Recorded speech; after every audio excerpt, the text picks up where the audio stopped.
Hello everyone, Dominic here from Esports News UK. Had a break last week, but this week we've got another special guest. It's none other than a top UK caster. It's Kiernan Lowe, aka Excoundrel. Thanks for joining me, Kiernan. How you doing? Yeah, good, mate. It's end of the week, just winding down. It was Rupert's sports day today, so I've been a bit busy. Yeah, been a bit busy, but otherwise good.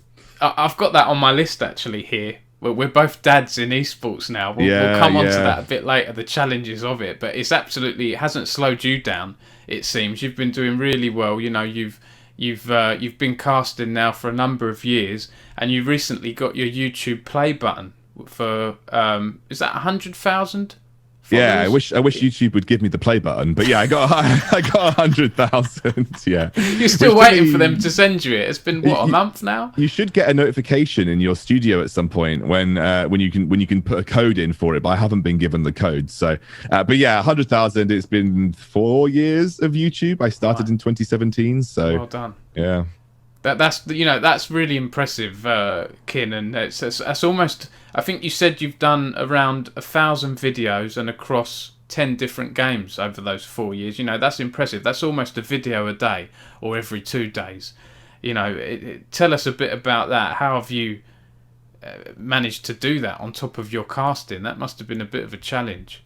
Well, honestly, I started it because I found that there was a lot of downtime with casting. I felt that there was periods I could have started streaming, but I didn't have the internet to start streaming at the time. And I just thought, well, I need to do something. Like I could talk at length about why it's important to build your brand as a caster these days. But I initially started to build a brand in Vainglory, which was the mobile esport that I was covering at the time.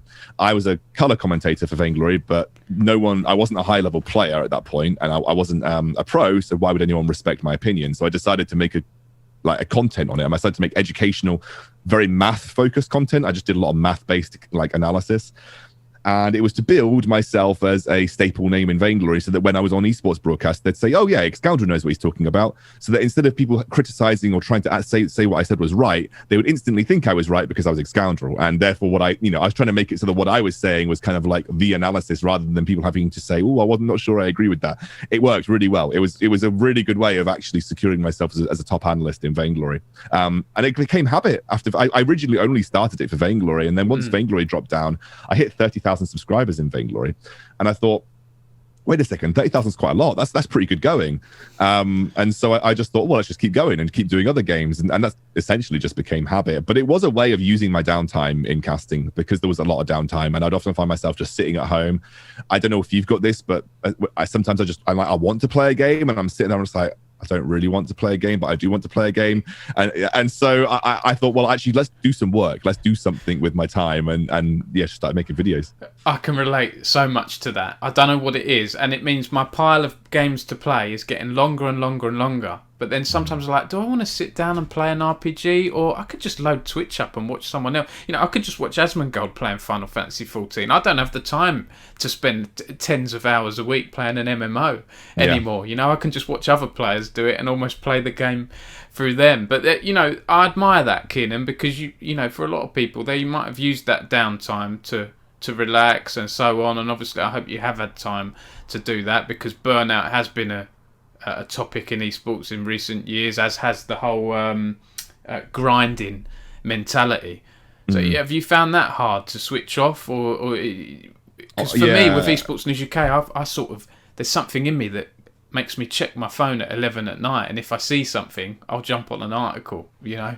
Yeah, well, it's the same with me. I find it difficult to switch off. I have definitely experienced burnout.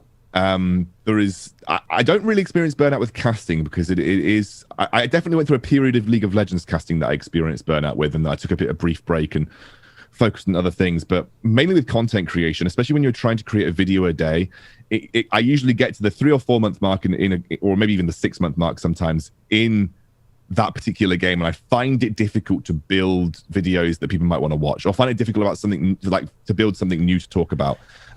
Because I'm not a streamer and because I don't usually do gameplay content, I'm usually building content that has a purpose rather than just it's highlights from a stream or highlights from a game. And I find it difficult to keep that going consistently on a daily basis. And I found it when I did auto chess, I burnt out. When I did team fight tactics I burnt out. I'm starting to burn out a little bit with Wild Rift now.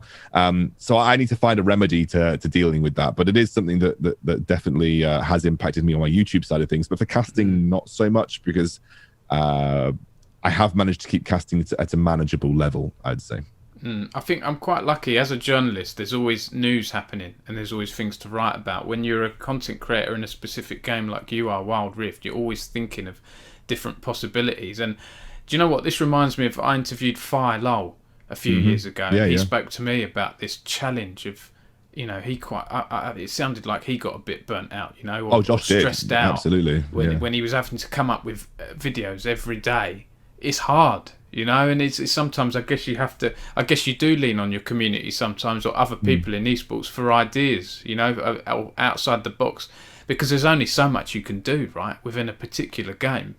And if a new champion doesn't come out in a few months, it's like, well, this is pretty hard. But obviously you have the esports angle as well, and you've done the Origin series with Wild Rift. What are your views on Wild Rift as an esports? Because it's weird for me, Kieran, as someone who's covered League of Legends esports over the years, particularly UK, to have a game emerge which is basically League of Legends on a sort of smaller scale, with faster games. What are your thoughts on Wild Rift esports so far?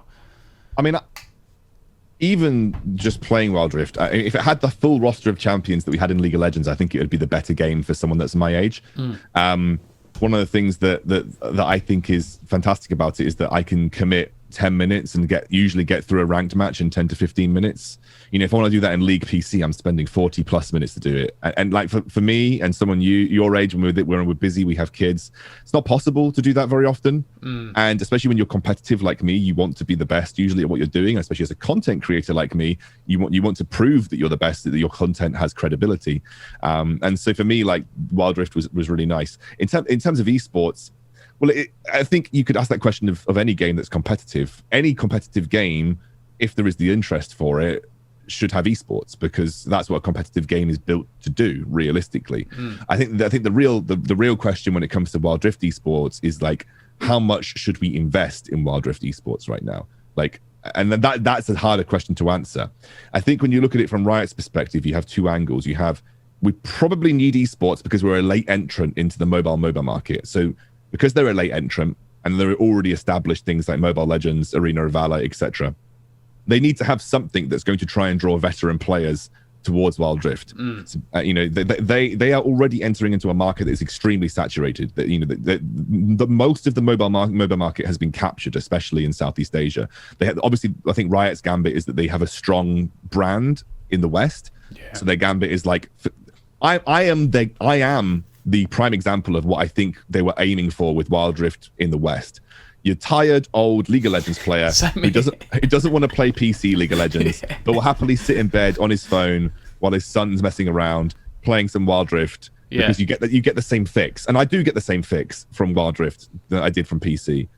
It is essentially the same game, just boiled down to a very short form mode. So I'm the prime example of what I think they were aiming for, especially on release in the West, converting old PC players that can't or don't really have the time to invest in PC anymore.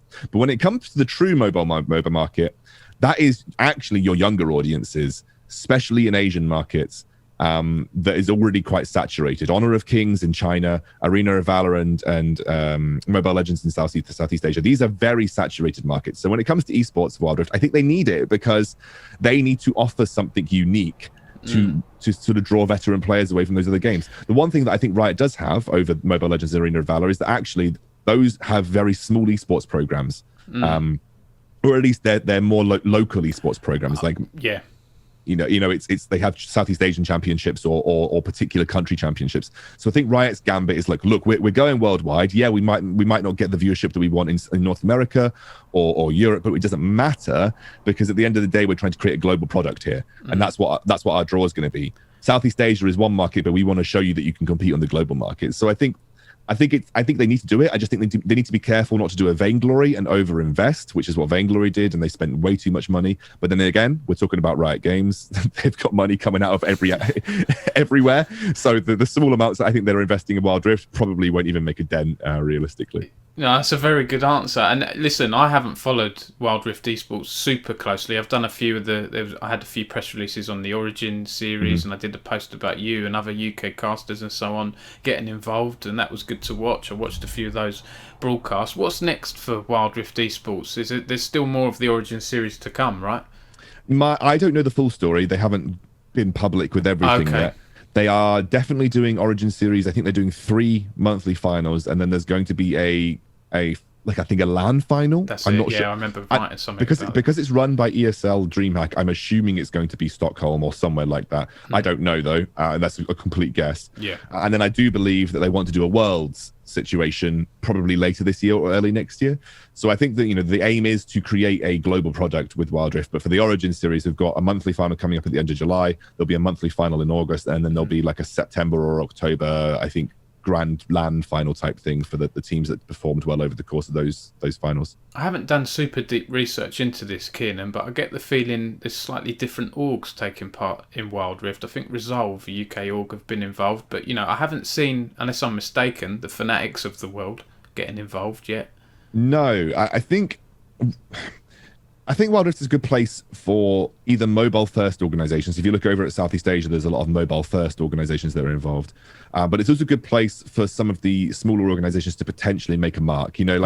I think as a smaller organization in esports, you get very limited opportunities to build a larger brand for yourself these days, like with the franchise models going on and with teams generally dominating circuits. People like Resolve are probably not going to get many opportunities to expand their brand through traditional PC methods, short of endpoint, where you have like a good, relatively decent CS roster that you're towing out at a couple of different locations. Some of these other smaller organizations are probably not going to get many opportunities, and so I think this is a good opportunity. It's a gamble because Wild Rift is not proven yet. You look at the viewership figures; you're not blowing hats off with these viewership figures right now, but it's a relatively cheap entry.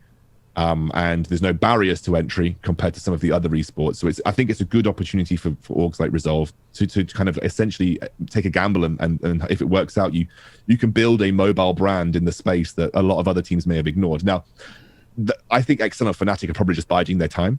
At the end of the day, that you see TSM has just hired a guy from Vainglory, a guy called Sweet Generous, as the global director of mobile partnerships, or whatever it is. I don't know what the title is, but they're obviously Team Liquid have picked up some Wild Rift players. Like the North American teams are putting their foot in the water when it comes to it. I think Cloud9 have got one Wild Rift esports player at the time being, and they're trying to build a team around that. Yeah. So I don't think it'll be too long before European organizations do start to take notice. But right now in Europe, we've got a lot of mobile first organizations like Nova, like Tribe. You probably heard of Tribe. They're a big mobile gaming organization. So there's a lot of the mobile first organizations already there because they already have experience in the field. And I think it'll be a bit of time. I think a lot of the other bigger organizations will wait and see. And I do think a lot of big organizations are missing a trick with mobile right now because it is just the biggest esports audience worldwide. But we'll see. Time. I think time is the important thing for these orgs. Yeah, that's a good point, Kin. And mobile esports is still billed as a trend, a growing area for esports in general in the future. Games like Wild Rift and others. We're seeing PUBG Mobile. People have, criticised PUBG esports a little bit in recent years, but the mobile tournaments, for whatever reason, seem to have pretty good prize pools and a lot of interest. But it does seem pretty niche. It's like when I'm writing about sim racing. It's almost removed from esports. It seems niche because we're not in the market for it. It's not a Western thing. If you go to Southeast Asia, PC League is niche. Like that. That's how it's just because we're not in the market for it. Yeah. If you go and look at the most viewed esports outside of China, the most viewed esports events worldwide, what do you think the number one most viewed esports event ever is worldwide? What worldwide game? Overall? Yeah, worldwide overall. What do you think is the number one most viewed worldwide esports game ever? For a single event, highest concurrent viewers. I want to say Dota 2 International, but you're going to tell me something that's big in China, aren't you? It's PUBG Mobile. Right. PUBG Mobile has the single biggest concurrent I should know that. viewership record. Yeah. I mean, that's the thing. Like we don't, because it's those viewers were primarily made up of Indian and Southeast Asia viewers, because PUBG Mobile is an absolute whirlwind in India, and there's very large populations. It's a cultural thing. Like it's a huge cultural thing.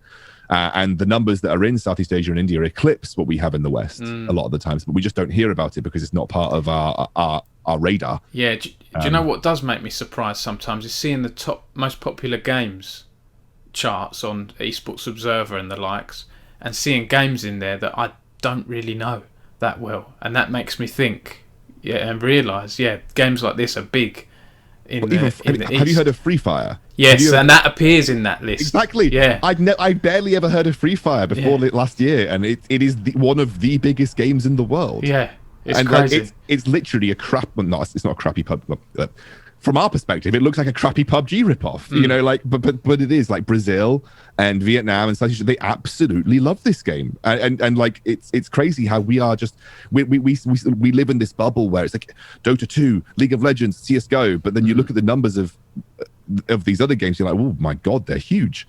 You know, I think it's just about understanding that there are games outside of our remit, but what is important is that the audiences that they cater to are not high value, like in terms of advertising. That's why you sometimes don't hear about it, because the money that flows through those games is maybe not as big as you'd get from like League of Legends and Dota, because Dota and League of Legends cater to Western wealthy millennials, essentially, you know, like people with a lot of excess cash. So it's just interesting. I think once you get involved in mobile, you start to learn a little bit more that operates outside of the West, and it's huge. It's absolutely huge. This wasn't on my list of questions, Keenan, because this was only announced last night. The Steam, oh gosh, I can't think what it's called now, but the Steam Deck, is it? Steam Deck, I think it is. Yeah, yeah. The portable PC that Valve have announced. That got me thinking. I want to do a separate article on this. Can you play esports games on it? Keyboard, mice. Yes, in short, you can, but whether you want to or not is another question. I think they might be quite popular at LANs, because you can bring it along with a deck, with a dock, and then plug it into a monitor. And I'm getting one. I'm absolutely getting one. I'm very interested. They look great. I mean, if they do what they say they do, they look fantastic. I've read a lot of the initial reports from like people who got their hands on them, like IGN and stuff like that, and it sounds good. I mean, it sounds decent. Obviously, reserve your hopes a little bit, but I think they look good. I mean, at the end of the day, I don't think it would classically qualify for mobile stuff. I think it's more of a console. That's what I was going to say. Yeah, it's technically a small PC, right? So I don't think if you could use one of those to play mobile esports on, because it's like a like a small form factor PC. Basically. Yeah. Well, funny you say that. Once me and Munchables, about 3 years ago, we got flown out to China to do the Rules of Survival, which was another PUBG Mobile rip-off game. I think I remember. We've flown out to do the Rules of Survival World Championships, and they banned you from using anything other than this iPhone that they gave to everyone. Right. So it's a specific iPhone that they gave to everyone to play on. They banned you from using any other device. And a lot of the North American players came over with their iPads, and they were like, what? We can't use our iPads? So that's, there is a relatively strict like guideline in terms of what you can and can't use as a platform in mobile esports, which is interesting about Wild Rift. I don't know whether that's going to be something that's going to be a bit tetchy when we get towards some of the bigger games, because I play on iPad. I know a lot of pros that play on iPad, and it might be interesting whether they're like, do they think that iPad gives you a significant advantage, or do they think that phone, there is a parity between iPads and phone, etc.? It's going to be an interesting debate, I think. What are your views on people playing Wild Rift with a keyboard and mouse using whatever device? Is that technically against the rules in I don't know Wild Rift esports? I would say it's probably against the rules, but secondly, I don't know why you would, because it makes it 10 times harder. It's like I tried to play on it for a video. I was going to compare what it's like to play on an emulator versus a phone. Yeah. I played on an emulator. I was like, how does anyone do this? It's like absolutely ridiculously hard. So yeah, it's not good, and you are at a serious disadvantage if you try and play on a keyboard and a mouse. That's interesting, because I remember when Wild Rift launched, and there were people out there saying, "Oh, look, people are going to just use an actual mouse and keyboard and obliterate their opponents." But now that you've said that, Riot built that Wild Rift from the ground up. Right, it wasn't a port or anything, so that makes sense that it's completely optimized for mobile, and plugging in a keyboard and a mouse would just not make much sense. I think the keyboard and mouse thing helps players with games like Fortnite and PUBG Mobile to get precision shots. The problem is because like on PC the platform's built very differently for the way you press your keys, because whenever you're playing keyboard or mouse, and whenever you're playing on an emulator, you are trying to adapt the keyboard and mouse to the system of controls that you've got. And so because it's a joystick control, and because every individual ability is a joystick, like it's almost impossible to play it on keyboard and mouse fluidly, because you can only ever control one joystick at a time with your mouse, otherwise you'll be incredibly inaccurate. So either you're controlling your movement or you're controlling aiming your ability at one time, and you could do it at the same time with your thumbs. So why would you isolate it with a mouse? Like that's why it doesn't make much sense. No. This is a good chat. We've spoken a lot about mobile. I didn't introduce you that well, Kin, and I introduced you briefly, but I haven't touched on really your background in esports. So it'd be interesting to go back. Maybe you could tell us about your early casting days or memories, or how you got into casting. I think a lot of people would be interested in. Yeah, I got into casting in university. So I got into casting through the NLC. And there was I don't know if this organization is still going. I think it is EGL, European Games. Yeah. So I was casting EGL for free every weekend with Medic. We would cast EGL games of League of Legends every weekend. And then I would be doing some NLC casting from time to time. I think I'd do the NLC weekly stream. I wouldn't stream it because I didn't have the internet for it, but I'd just jump on the cast. And I was a color caster back then, so I was doing analysis stuff. And I did that for 2 years, I think, before I got my first LAN event, which was Epic LAN, and they paid me with a free ticket. And I got to sleep on the floor of the casting room with Erin. Me and Erin slept on the floor of the casting room, didn't even have a hotel, didn't have a camping booked. And we did the casting Epic LAN. And then shortly after that, we got invited to go to iSeries, and I think they paid me 150 quid for the weekend, which was like the first time I ever got paid. Got a free ticket, obviously, and I think they also initially we were giving the camping, and then later iSeries they booked you into a hotel, but initially we were giving camping. And so we did the iSeries stuff, and that was the only times I was ever getting paid. Like I was just doing these like NLC and community stuff, but I will say it was much easier to get into esports and casting when I was younger. Mainly because me and Erin were probably the only UK casters outside of Stress and Pulse. There were a few other people that didn't take it that seriously. And it was only like 2 or 3 years after me and Erin had started that you saw sort of people like Hitbrain and stuff coming into the scene. So we got in at a point where no one was there, and we were able to claim a relatively top spot very early on, and we didn't have much competition. Now there's competition everywhere. There's loads of casters. Credit to them. They're all playing their trade. They're all going for it. But it is, I fully admit, it was much easier to get into casting when I was younger, because the competition just wasn't there. It just didn't exist. You seem to need to find your niche pretty quickly. Casters like I think John Allen, who've been in other games in the past, is now seemingly doing better in. I think it's Valorant. No, it's PUBG Mobile. John's main trade, and he's doing a bit of Valorant here and there. Bit of Valorant, yeah. But I'm starting to see. Having that niche is really strong. I've seen a lot of Rainbow Six casters move into Valorant quite easily. Yes. Yeah. And it's I've seen people move out of League over the years. Like I think Trid started off, or it did League a little bit in the beginning, and then found a home in Overwatch and other places. It's you've got to be quite versatile, haven't you, as a caster? I think, and willing to change game maybe early on.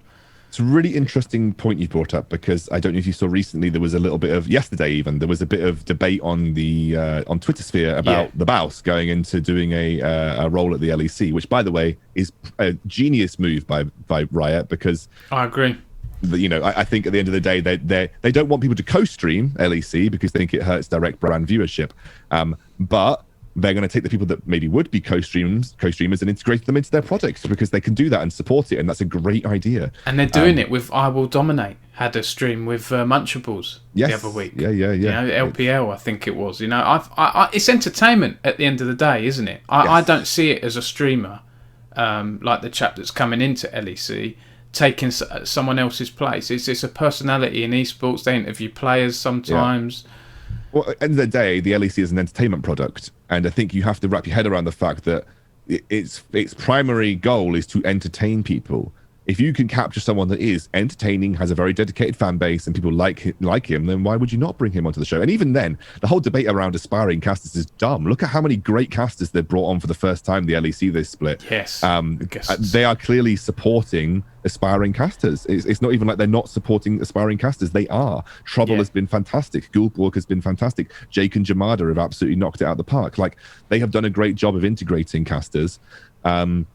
There are still more casters that I wish they had reached out to, like Orcs, for instance, and I'm hoping that he will get his opportunity. I'm hoping he'll get his opportunity in the future. But, you know, at the end of the day, they are supporting, you know, upcoming talent, and just by integrating the BAUS, it's not taking away a spot from anyone else. If anything, it's taking games away from Vedius. You know, like if they bring someone in like that, they're usually giving some time off to one of their really hard-working LEC tech members. So, you know, I think what they're doing is correct. And I want to bring back to your point of versatility. I think that's important to talk about. I remember I recorded some footage for someone that was making like an esports university course, and he was talking a little bit about how to be a color caster.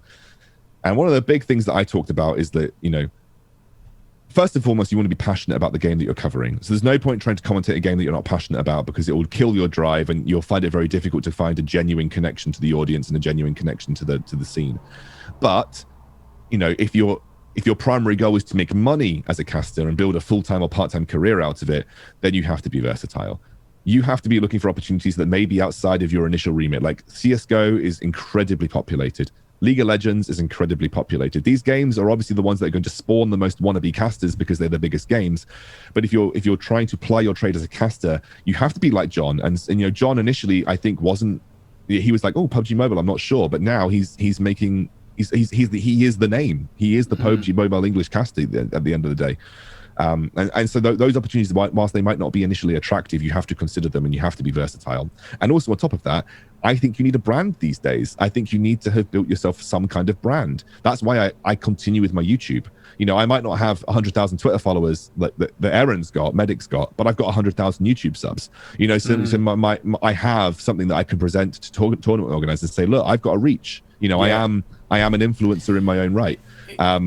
You know, and that's important, because I think TheBaus is a key example. You know, influencers are becoming more and more popular as tools to add to broadcasts, which whilst I think obviously LEC has done a great job of creating space for aspiring casters, you know, other broadcasts may utilize influencers as a replacement for a caster. So you need to offer something extra than just being a good caster these days. Because if you look at the example of Excoundrel, look at how quickly they turned him from a pro player into a very, very good caster. It happened in the space of 2 or 3 months, and now he's you know, a world-class color caster. The transition from streamer and influencer to caster is not as hard as you might think. And I had this conversation with Orcs. I had a really good in-depth conversation with Orcs. We have so much technicality in the way we cast. There's so many technical things that you may not see as in the audience. And then Orcs raised the question to me. He was like, well, if the audience don't see it and don't care, what's the point? You know, and I think we do it to help us create a good product. But if I can bring in someone like I Will Dominate or Excoundrel into a cast, and at the end of the day, I go to Reddit and every single comment is like, oh my God, how insightful, brilliant, that's the best. Like, you need to question if what we're providing to a broadcast is what the audience want. Because at the end of the day, we're not doing these broadcasts to make ourselves feel good. We're doing these broadcasts to appeal to the audience. And if the audience, you know, we have to flow with the demand. If the audience demand is, I love seeing influencers, I love seeing the guys that I watch stream every day on the broadcast providing their insight, then who are we to say that they're wrong? Because we create products for the audience. We don't create products for ourselves. Yeah, absolutely. That's a really good point you made there, Ken, and I think I could really go down that rabbit hole. It's been good to see a lot of the UK and other casters get a shot at the LEC. I like what they're doing, what Quickshot and the team are doing, bringing in guest casters. Troublelink the other week did well. You know, you've been on LEC a few times now with the likes of Foxdrop.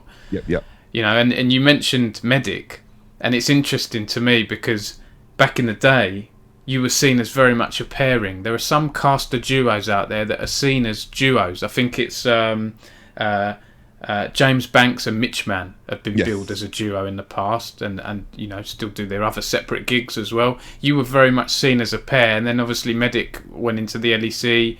You done other things as well, but you also became a dad, so it might have been difficult for you to make a leap like that at the time. What's that been like? Because people assumed back in the day you were like best of friends and all this stuff. And do you miss not casting as much with Medic? I guess you're happy for him that he's done so well at LEC. I'm over the moon about Medic. Like, Aaron has done such a great job for himself, but at the end of the day, like, we had two very different lives. Like, Medic is a single bloke who was able to move to Germany and kind of live out his dream there. You know, for me, I had other things going on in my life, personal life stuff. You know, my family's base was in Ipswich, and like, you know, I have another business that's based in Ipswich that I run with Emily. You know, like, at the end of the day, my personal life meant that I can't give up and go to Berlin. I was offered a job at the LEC the year that Crepo became a caster. That job was offered to me. Cool. But I went to my medical school. I was in my 4th year. I went to my medical school. Could I have a year out? I'd love to go and do this in Berlin for a year. And they said no. so I had to make the decision between finish my degree. If I left, I would have just lost 4 years of medicine. Not that I'm using it, but obviously the degree is nice. You know, I would have lost 4 years of medicine, or stay in medicine and complete my degree. I chose to stay in medicine and complete my degree. But then, you know, if I hadn't done that, well, would I have the life that I have now? I don't know. That's like, you know, butterfly effect type thing, right? You know, you don't know what kind of choices are going to impact your life. But at the end of the day, you know, I think I've made the decision that's kept me happiest in the long run, which is me being happy has always been the most important thing to me. I don't care about Twitter followers. I don't care about being famous. I just want to be happy. And I have been happy for 7 years.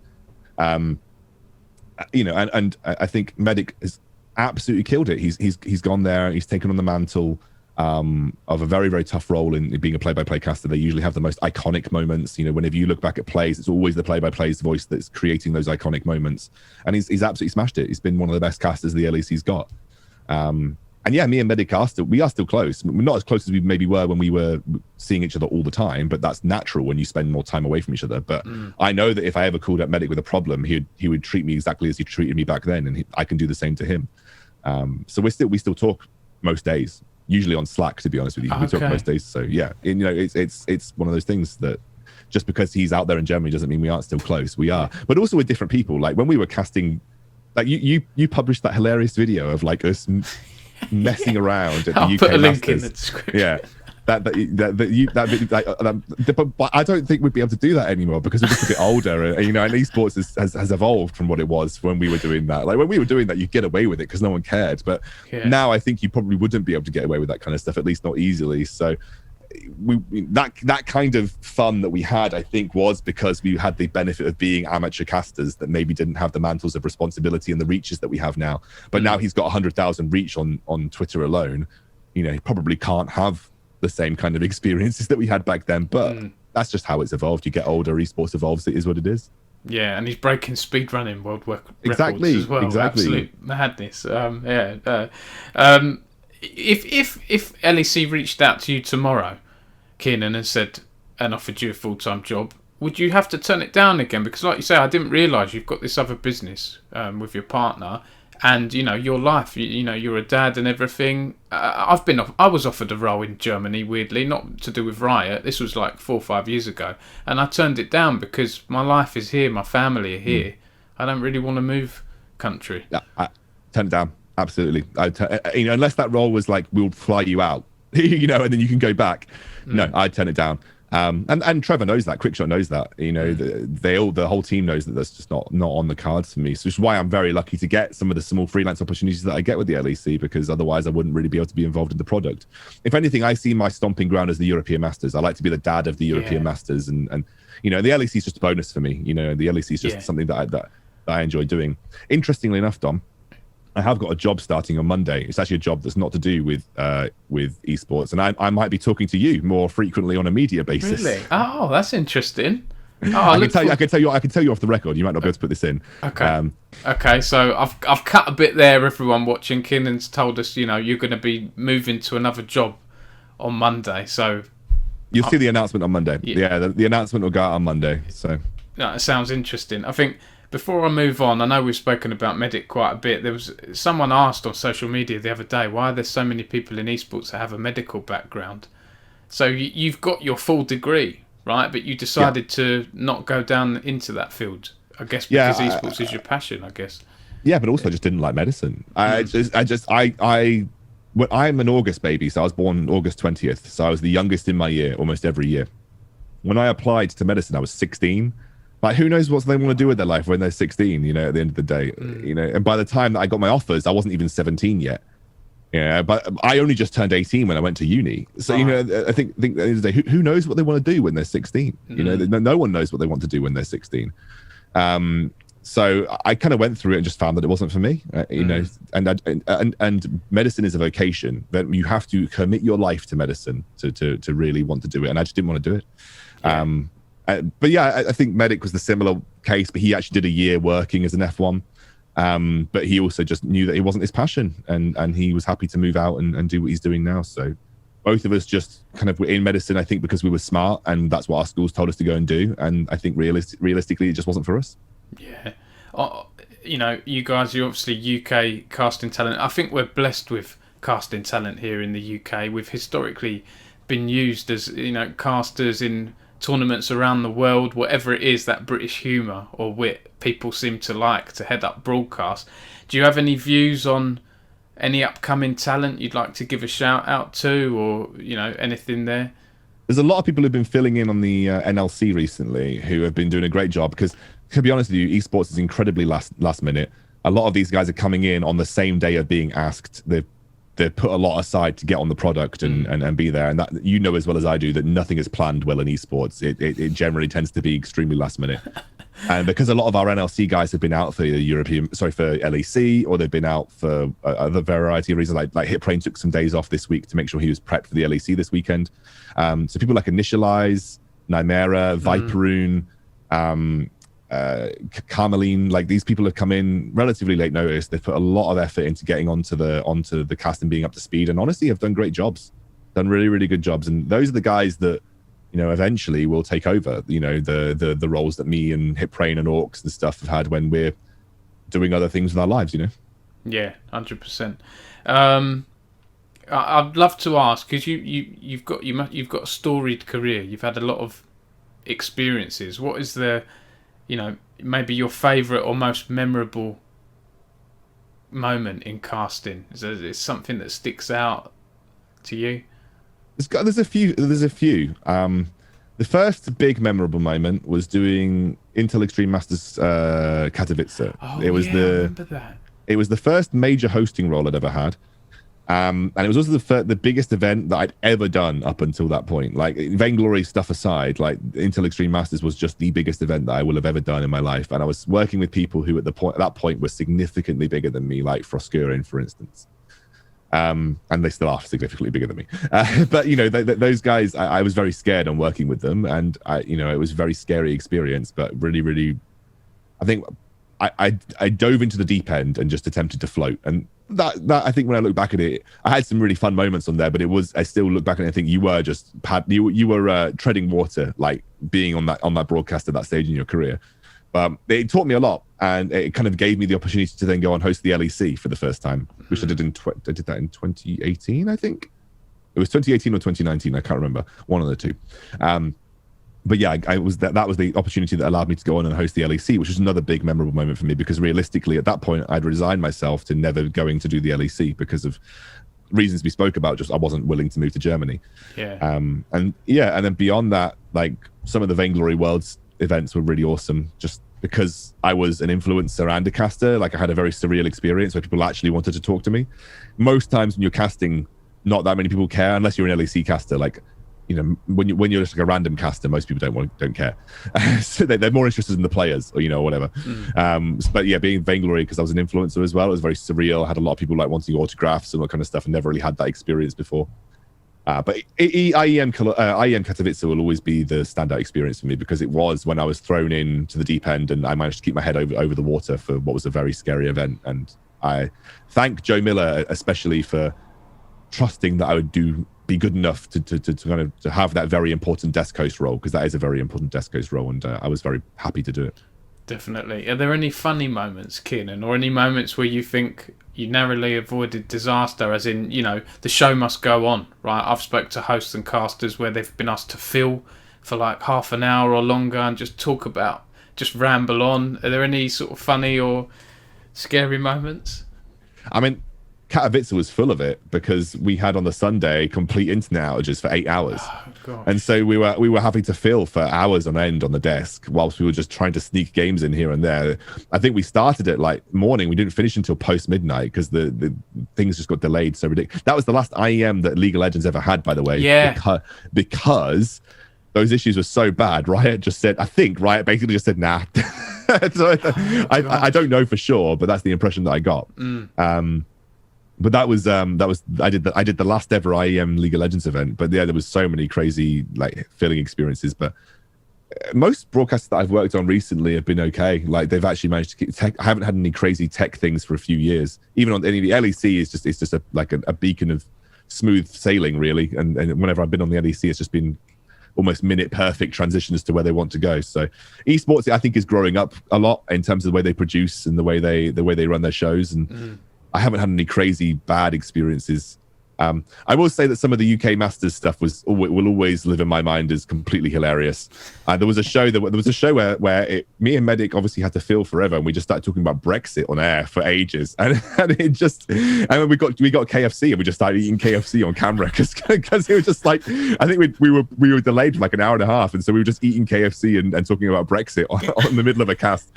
But like I said, I don't think that you'd get away with that these days. So no, it's some interesting, You're very storied. You're very experienced in this space. It's interesting to talk to you about this. You obviously, we've been going 3/4 of an hour now, so I'll try and wrap up in the next few questions. We touched on this earlier. You're a dad like me. How has your esports work changed since becoming a father? You know, it's a tough challenge to strike at times, isn't it? It's almost like life on hard mode.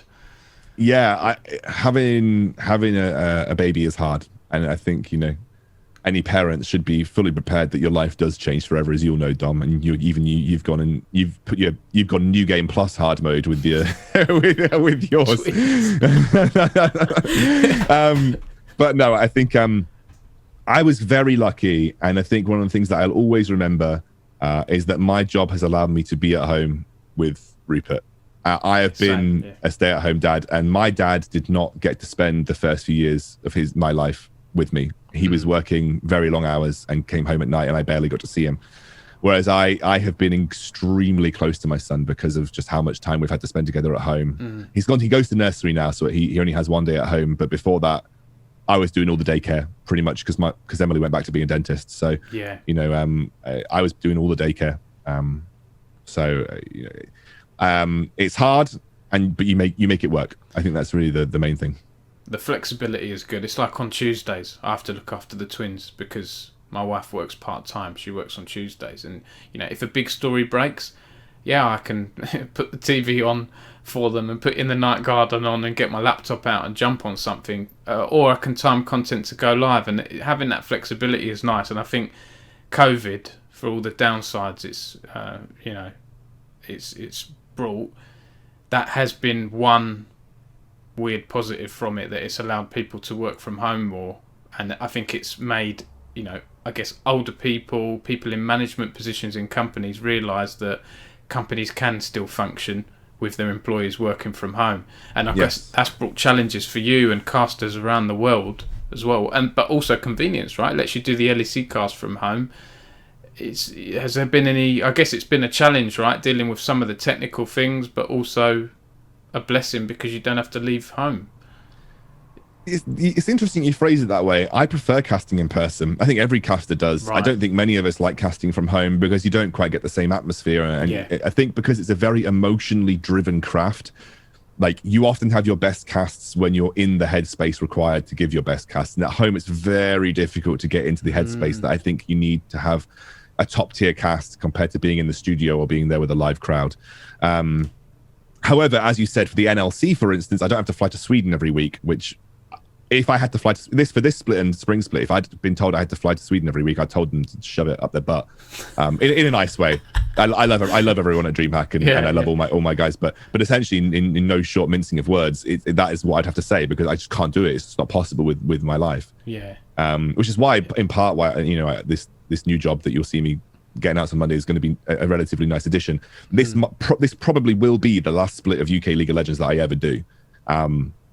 you know, at least for the foreseeable future, because this, I don't think I'm going to have the time with this job, but I will still like to be involved in some of the bigger products that are more infrequent, like being on the LEC now and again and doing European Masters. You will continue to see me to do mobile esports stuff, so you'll still continue to see me do Wild Rift and things like that.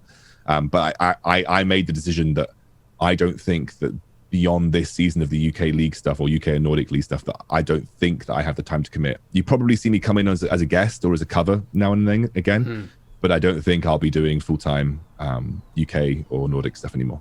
Oh, well, I'm sad to hear that, but I'm also excited for you in another way, because you've told me off camera what the job is and everything, and people will see that on Monday, and I'm happy for you there, but I'm quite sad in a way, but you've given me a headline. This is the last split of the UK League of Legends I'll ever do. Yeah, I mean, it sounds it's a good splash headline, but I think I haven't actually fully confirmed this with DreamHack, but I did talk to them about it briefly. Right. But I think, you know, I can tell them before the article goes out. But you know, I think realistically, I don't think I'm going to have the time in the future, and you'll probably see me more as like an infrequent guest rather than someone that's their staple part of the product. Yeah. But it also opens up opportunity for other casters. You know, when I leave, that gives an opportunity for a younger caster, a newer caster to step up and take that role. Yeah. Which is important. Like, it's a bit like passing the torch, really. It is important because I have made the decision in my life that casting is not going to be what I do for the foreseeable future. I want to do something that gives me a more stable career path. It opens up skills and experience for me that I can use when I'm 40 to have a sustainable career. I will continue to cast, but it'll just be less frequently, and I'll do the more periodic things that allow me to really invest in what I'm interested in, which is like things like the European Masters. Yeah, 100%. Right, I appreciate your time, Kin. And last couple of questions, I promise.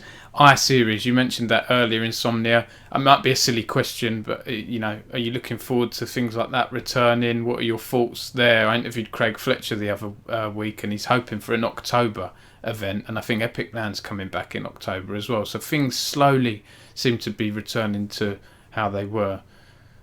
Yeah, I think those events are... The problem with I-Series is that it kind of... I think what Craig said in the interview is that he's hoping to keep it more low-key, and there won't be as many show areas to be more focused on the BYOC, which is great, because if that's the case, I'm going 100%. Yeah. The I-Series that I loved the most were the Telford I-Series, where I used to pop it with my mates. We entered into the League of Legends tournaments, and we just had fun for a weekend. I think when it got towards the Birmingham, what's that centre called? That NEC. The NEC centre. It just became like a show, and it was like something that I think you could enjoy and walk around, and if you're really interested in things that were going on. But the BYOC stuff kind of dropped off a little bit. But that's the stuff that I loved about it. But I understand from a product perspective, it clearly was extremely successful the way that the way that they molded it. Yeah. But if before it goes back to its big old beastly expo stage self, if there's just that one where we get to have a true BYOC experience again, I'm going 100%. So yeah, very much excited for that. Nice. Okay. And I'd lastly love to get your views on the NLC and the LEC. NLC, who do you think is going to win this time, Keenan, or in terms of playoffs? You know, who's going to win the ultimate thing? All right, I'll give you... Well, the thing is, I know some information, unfortunately, that I can't tell you. Right. And that means that the person that I was going to say might be a slightly different form than they are now. Right. So, you'll see it next week. They're going to have to tell people by next week, so you will see it next week. Okay. There is a roster change coming through that will shock quite a lot of people. So there's going to be a shock roster change in the NLC, but I can't tell you who it is because I probably get in big trouble. Okay. Can I leave this in the interview? Yes, that's interesting. Because you haven't said who it is in the interview, because I'm not saying who it is. So it could be any teams, but there is a relatively large roster change coming that will shake up the performance of the one this team potentially. Right. But I would say a good bet is probably Riddle. I think Riddle are a good bet for NLC right now. They're on a 7-game win streak. They've clearly found what works for them. They've beaten both of the academy rosters. They've beaten XL and Fnatic. Riddle are looking hot right now. If XL can sort their bleep out, if XL can sort their stuff out, then they're obviously a relatively consistent choice, as is Fnatic. But XL are not playing very well right now, so they need to sort it out by the time they get to playoffs. They scraped in playoffs, essentially. They're third spot in Group A, and they haven't been doing particularly well. Tricked are another good shout. But as are Singularity, so Singularity and Trick, they're both great from Group A. But if I had to put my money on someone, I'd outside of the academy teams, Riddle would be my choice, honestly. And then on the LEC, I'm going to make this difficult, Kiernan. Okay. Bottom to top or top to bottom, where are your teams placing in this summer? All right. I think Fnatic number one. I think Fnatic have clearly got into the groove. They've clearly got into their groove. I was a little bit suspicious of them at the start of the season, but they've clearly got into their groove. And on that, people watching, we've hopefully got an interview with Adam coming up soon at Megalodontis, because I really wanted to interview Adam because of his background in the ERLs. You know, France is doing well as an ERL, so hopefully watch this space over the next week or two. Yeah, sorry, Kiernan. That's all good. I think Rogue number 2, maybe Misfits number 3. This is a bit difficult, and then it's going to be, I think, 4 and 5 Mad and G2. I think G2 are in crisis right now. I think they're struggling. So who's getting that 6th playoffs spot? Excel. Do you know what? I called it the other week when Marcoon and Advian came in. I wrote a little opinion piece when they went 2-0, thinking, is this the split they make it? I think it might just be, but obviously last weekend was disappointing for them, although they played well. It was the best losses they've had in the LEC, I'd say. So I think Excel, if they continue on the trajectory of the form that they've got, they'll sneak it. It'll be between Excel and Astralis. I think Vitality are a little bit too hit and miss, and I think Schalke and SK have got no chance in hell. So I think Excel sneak it. I think Excel will sneak it, but it'll be close between Excel and Vitality and Astralis. Yeah.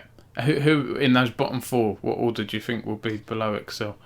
Astralis, Vitality, Schalke, SK. Right. Okay. Yeah. SK haven't had a great season, have they? They haven't had a great season. They're struggling. Yeah. Kiernan, I appreciate your time. This has almost been an hour, so I know you're busy and you've got your new role to look forward to. Is there anything else you'd like to add? This has been a really interesting chat. No, I'm just really excited about what I've got coming up for me in the future. I will be seeing out like a lot of my casting, so you'll still see me on the NLC this year, as long as it ties in well with my work, and I'm hoping that I get to be on the European Masters later on in the year as well. You'll also see me a lot in the Wild Rift stuff. Wild Rift is a big passion of mine. I'm like 20 LP away from Challenger on Wild Rift, so that'll be pretty. Well, it's not. I'm going to be honest, Dom. It's not that hard to hit Challenger on Wild Rift. It is for me. I'm a silver gold noob. To be honest, I haven't played Wild Rift enough. I need to do placements and so on, but I enjoy it. Yeah. I know. I think it's. I'm just really excited. And thanks for taking the time to chat to me, mate. It's been fun. Anytime. Yeah, and I hope to have a Suffolk. Low Sacco meetup, family we'll have meetup. A little meetup, mate. We'll have to have a little meetup. It'll be good. Kiernan, it's been a real pleasure talking to you. I wish you all the best with what you're doing, and like you say, we'll still see you on cast, but it just won't be as a sort of full-time or throughout the whole season thing. Everyone, thank you for watching this. Please follow Kiernan, Excoundrel on Twitter, YouTube, all of that, and I'll be back soon with another Esports News UK interview in the next week. So thanks for watching and catch you next time.